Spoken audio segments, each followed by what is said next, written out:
Hi guys, তোমাদের বলছিলাম না আমি কোথায় ঘুরতে আসবো। তো এসছি একটা মন্দিরে। তো মন্দিরটা এত সুন্দর, আর ভোলানাথটা দেখলে সত্যিই অবাক। কারণ তো তোমাদের না দেখতে পারি না। এই দেখো, জয় ভোলানাথ। দেখো বন্ধুরা, কি সুন্দর ভোলানাথটা, দেখেছো?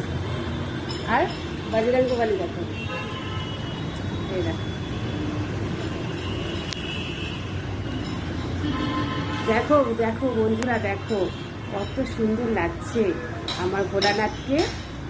এই দেখো, এই দেখো, এই দেখো,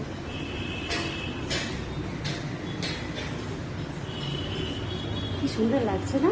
তো সবাই প্রণাম করো, আর সবার মনের ইচ্ছা জানাও।